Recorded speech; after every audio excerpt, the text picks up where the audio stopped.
Specimen of hydronephrosis. This is a specimen of hydronephrosis. You can see the cut surface here. The cysts have converted into a large sac-like structures, and they are separated, multiple sac-like structures separated by fibrous septa. The renal parenchyma has been totally destroyed. Fibrous septa is there. Then the outer cortex is converted into thin fibrous tissue. Renal parenchyma totally destroyed. And here you can see the ureter here. It is moving here into the pelvis here, and it is communicating with the this sac, this cyst. So it is hydronephrosis. Here is the ureter. This is the pelvis communicating with the sac. So that is called hydronephrosis. Compare this to this. This is polycystic kidney. Small cysts of various shapes and sizes. Small cysts, or sometimes a bit larger also. Cysts of various sizes, more or less all around the oval. So, but they are not communicating. This is the ureter. Pelvis is not very much prominent. So it is these cysts. They have definite walls, clear walls, thick walls, unlike this, and they are not communicating with the pelvis of the kidney. So it is polycystic kidney. It is causing pressure on the external surface, forming lobulations. Can you see the lobulations?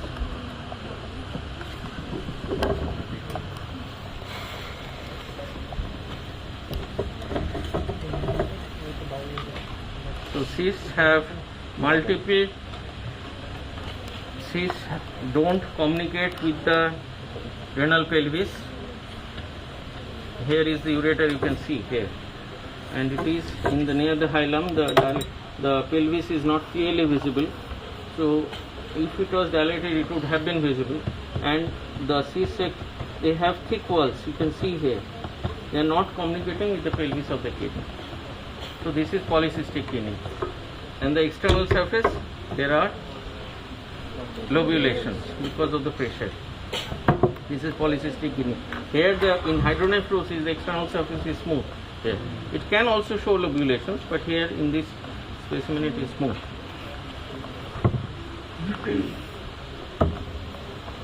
Now, this one, bit large kidney, but it is otherwise insignificant on the cut surface. Only there are patchy areas of whitish tissue, fibrous tissue, and the external surface shows greyish white in color, bit greyish with whitish tinge. Can be even much more whitish than this. So it is called large white kidney. Some theoretical questions might be asked. So this is the external surface. This is the cut surface, whitish patches. Here you can see the external surface. Okay. This kidney is bit enlarged and it's fibrous tissue. Otherwise it looks like normal. Questions will be asked. This is granular contracted kidney. The cut surface, the medulla is bit congested. The kidney otherwise looks firm, smaller in size, lesser in weight, smaller in size, and the external surface shows linear scars. The capsule is adherent to the cortex, so it strips with difficulty. Capsule is adherent to the cortex, and so when you strip it, trying to remove it from the cortex, it strips with difficulty. And you can see the linear scars here. There are linear scars here. Here you can see. Can you see? On the external surface of the kidney. There are linear scars, clearly visible. And there are fine granules over the surface, not much clear here because of this hazy fluid. Fine granules on the external surface. That's why the name granular came. Granular contracted kidney. 5. It occurs in benign nephrosclerosis, benign hypertension. Then other questions can be asked. Okay.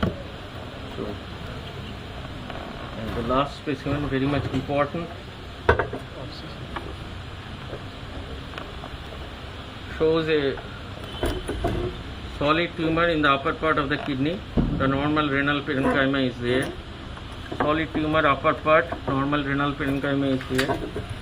Here you can see a solid tumor, normal renal, and external surface shows the tumor has grown through the renal parenchyma into the outer surface, forming nodules here. Okay, you can see the nodules here. You can see here nodules, direct spread. Okay. What you can see, usually it is well circumscribed. A single tumor, solitary well circumscribed tumor, grayish white in color. It's a solid tumor. Sometimes it can be areas of cystic degeneration due to necrosis, or hemorrhage can be seen. There can be golden yellow color also. So here you can see here, it's a solitary tumor, solid tumor. Usually, and another thing I am not told, it is usually in the upper pool of the kidney, located in the upper pool of the kidney. Okay. A solitary, usually it occurs in one kidney only, that means unilateral in nature. Solitary tumor in the upper pool of the kidney, well circumscribed, and there are areas of ischemic necrosis, and it can lead to cystic degeneration. There can be areas of hemorrhage. It can spread outside, direct spread, or it can spread through hematogenous route, as I told you. Okay, through the renal vein into the infravena cava into the right side of the heart. Not hematogen, not lymphatic spread. So that is its significance. There lies its significance. So this is a specimen of renal cell carcinoma. Commonest type of renal cell carcinoma microscopically is clear cell carcinoma. You say, then questions will be asked. See this, only one point is very clear here.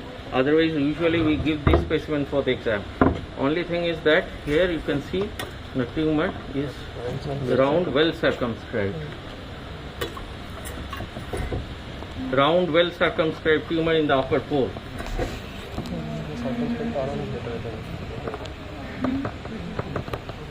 Here the normal kidney is not much prominent on the lower pole. The growth had distorted the kidney. So renal cell carcinoma.